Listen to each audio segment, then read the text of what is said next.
السلام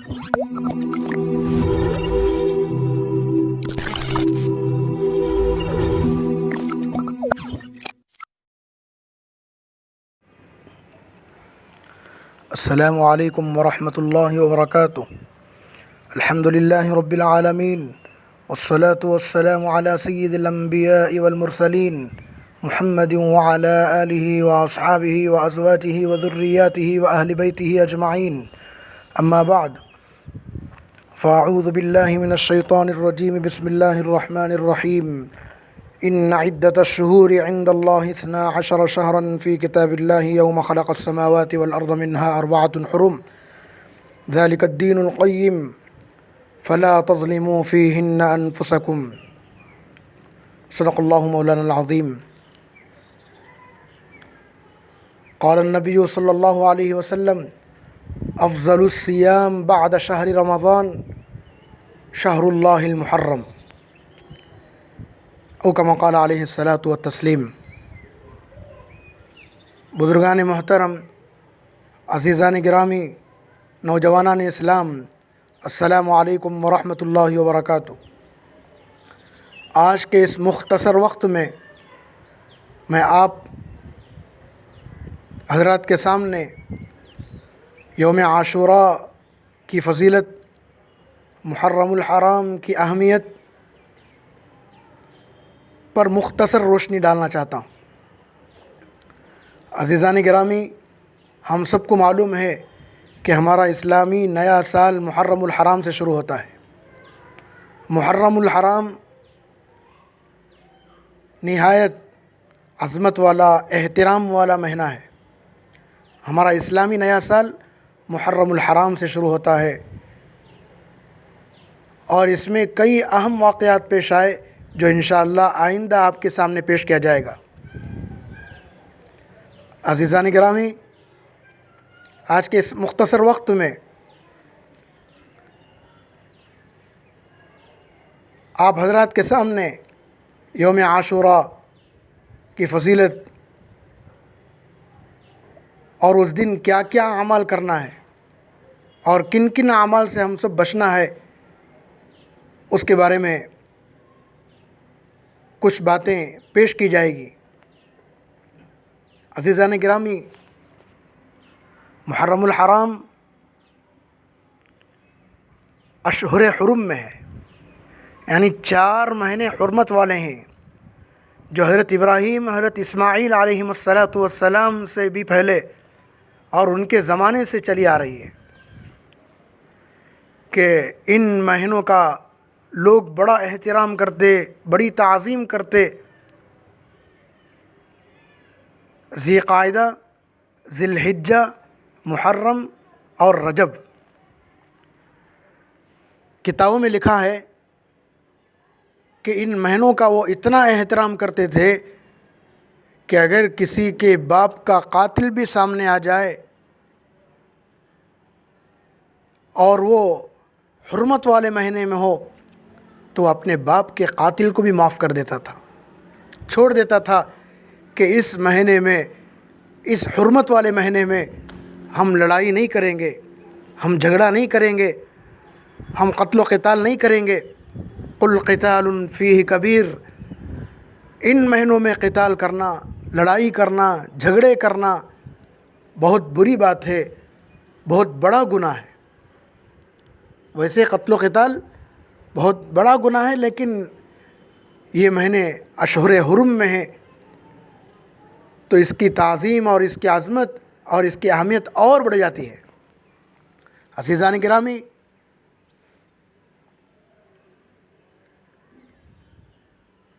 دوسری اہم بات، حدیثوں میں یہ بات ملتی ہے کہ اس مہینے کی نسبت اللہ نے اپنی طرف کی ہے۔ مہینے سارے اللہ ہی کے بنائے ہوئے، اللہ ہی کے مقرر کیے ہوئے، اللہ ہی کے طے کیے ہوئے ہیں۔ اسلامی ہمارا مہینہ، اسلامی مہینے اللہ ہی کے مقرر کردہ ہیں، لیکن عزیزان گرامی، شہر اللہ کہا گیا۔ افضل الصیام، سب سے بہتر روزے، افضل روزے رمضان کے مہینوں، رمضان کے مہینے کے روزوں کے بعد اللہ کا مہینہ یعنی محرم کے روزے ہیں، تو شہر اللہ کہا، نسبت کی وجہ سے اس کی عظمت بڑھ گئی۔ مثال کے طور پر ایک اینٹ ہے، ایک اینٹ آپ لے لیجئے، اگر آپ اس کو کسی دیوار پر لگائیں گے، کسی گھر کے دیوار پر لگائیں گے تو اس کی اتنی عظمت نہیں ہوگی۔ وہی اگر اینٹ کسی مسجد کے عمارت میں، کسی مسجد کی بلڈنگ میں لگائیں گے تو اس کی عظمت بڑھ جائے گی، کیونکہ نسبت بدل گئی۔ ایک مکان، ایک بلڈنگ، اس سے بھی اونچا مسجد، اللہ کا گھر، اللہ کے گھر میں، اللہ کے گھر کی عمارت میں وہ اینٹ لگا دی گئی تو اس کی عظمت بڑھ گئی۔ اگر وہی اینٹ کسی کعبۃ اللہ کے دیوار میں لگا دیا جائے، کسی کعبۃ اللہ کے، بیت اللہ کے کسی دیوار پر لگا دیا جائے تو اس کی عظمت اور بڑھ جائے گی، کیونکہ نسبت بدل گئی۔ تو سبھی مہینے اللہ کے بنائے ہوئے ہیں، لیکن شہر اللہ محرم کے مہینے کو جب اللہ کا مہینہ قرار دیا گیا، اللہ اپنی طرف نسبت کی ہے، اپنی طرف منسوب کی ہے، تو پھر عزیزان گرامی اس کی عظمت کا کیا کہنا، اس کی عظمت اس سے پتہ چلتا ہے۔ بہرحال عزیزان گرامی، ویسے بھی لڑائی جھگڑے، قتل و قتال یہ دین کا صفایا کرنے والا ہے، اس لیے ہم لڑائی جھگڑوں سے تو بچنا چاہیے، اور ان مہینوں میں خصوصاً اور بھی بچنا چاہیے۔ اللہ تعالیٰ ہم تمام کو یہ سال خیر و برکت والا، عافیت، سکون، چین والا اللہ بنائے۔ اللہ تعالیٰ خوشیوں کے ساتھ، سال بھر خوشیوں کے ساتھ اللہ رکھے۔ اللہ تعالیٰ ہر طرح کے بلا، مصیبت، پریشانیوں سے، بیماریوں سے، وبا سے، بلاؤں سے اللہ تعالیٰ حفاظت فرمائے، ہماری اور پوری انسانیت کا اللہ حفاظت فرمائے، آمین یا رب العالمین۔ تو عزیزان گرامی، اس مہینے کا محرم الحرام کی جو تاریخ ہے، تقریباً 8 محرم الحرام ہے۔ 10 محرم الحرام کو یوم عاشورہ کہتے ہیں۔ یوم عاشورہ کی بڑی فضیلت حدیثوں میں بیان کی گئی ہے۔ یوم عاشورہ کا روزہ ہمارے نبی صلی اللہ علیہ وسلم اہتمام سے رکھتے تھے۔ کتابوں میں آیا ہے، کتابوں میں لکھا ہوا ہے، حدیث میں یہ بات ملتی ہے کہ رمضان کے روزوں کی فرضیت سے پہلے یہ روزہ فرض تھا، بعد میں اختیار دے دیا گیا، چاہے تو اس مہینے کا روزہ رکھیں، چاہے تو یہ دن کا روزہ رکھیں، چاہے تو نہ رکھیں، رکھنے کا ثواب زیادہ ہے، نہیں رکھیں گے تو کوئی گناہ نہیں، نفلی روزہ ہے۔ عزیزان گرامی، جب ہمارے نبی صلی اللہ علیہ وسلم مکہ سے مدینہ ہجرت کر گئے تو مدینہ میں دیکھا کہ یہود یوم عاشورہ کا روزہ رکھتے ہیں۔ ان سے پوچھا گیا کہ آپ روزہ رکھتے ہیں؟ انہوں نے کہا کہ ہاں، ہم روزہ رکھتے ہیں۔ ہم حضرت موسیٰ علیہ السلام جو دریا سے بعافیت پار ہو گئے اور اس دریا میں فرعون کو ڈبو کر ہلاک کیا گیا، تو ہم حضرت موسیٰ علیہ السلام کے اس پار ہو جانے کی وجہ سے، اس عافیت کے ساتھ گزر جانے کی وجہ سے ہم اس دن کا روزہ رکھتے ہیں۔ تو ہمارے نبی صلی اللہ علیہ وسلم فرمایا، نحن احق بموسیٰ، ہم زیادہ حقدار ہیں موسیٰ علیہ السلام کے کہ ہم بھی روزہ رکھیں گے، لیکن ہم خالف الیہود والنصارى، یہود اور نصارہ کی مخالفت کریں گے کہ وہ ایک دن کا روزہ رکھتے ہیں تو ہم 2 دن کا روزہ رکھیں گے، 10 محرم کے ساتھ 9 محرم کا روزہ رکھیں گے، یا 10 محرم کے ساتھ 11 محرم کا روزہ رکھیں گے۔ تو فقہا نے اس بات کی صراحت کی ہے کہ 10 محرم کے ساتھ یا تو 9 کو ملا لیا جائے، یا 10 محرم کے ساتھ 11 محرم کا ملا لیا جائے۔ عزیزان گرامی، یہ مستحب ہے، افضل ہے، بہتر ہے۔ اس لیے ہم سب کو چاہیے کہ آنے والا جو عاشورے کا دن ہے، یعنی اتوار کا دن، 10 محرم الحرام، اس سے پہلا ہفتہ ہے 9 محرم الحرام، تو 9-10 محرم الحرام کو روزہ رکھنے کا اہتمام کریں۔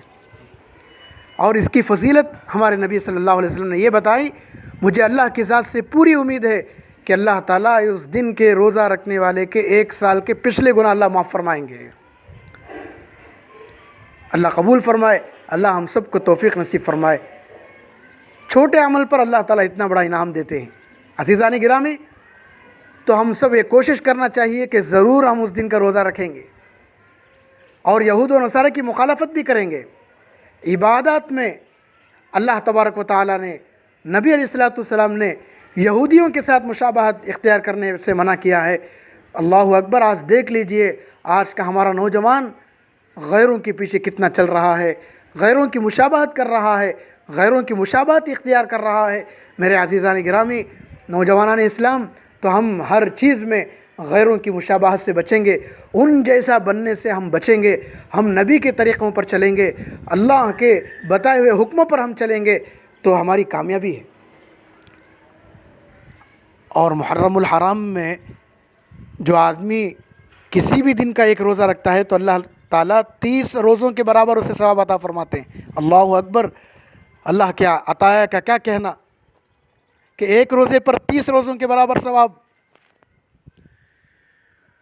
اور یوم عاشوراء کے دن ہمارے نبی صلی اللہ علیہ وسلم نے فرمایا خصوصیت کے ساتھ اپنے اہل و عیال پر وسعت کے ساتھ خرچ کرو۔ جو آدمی عاشورے کے دن وسعت کے ساتھ دل کھول کر اپنے گھر والوں پر خرچ کرتا ہے، اپنے رشتہ داروں پر خرچ کرتا ہے، اللہ تعالیٰ سال بھر اس کے رزق میں فراخی اور خوشحالی اللہ عطا فرماتے ہیں۔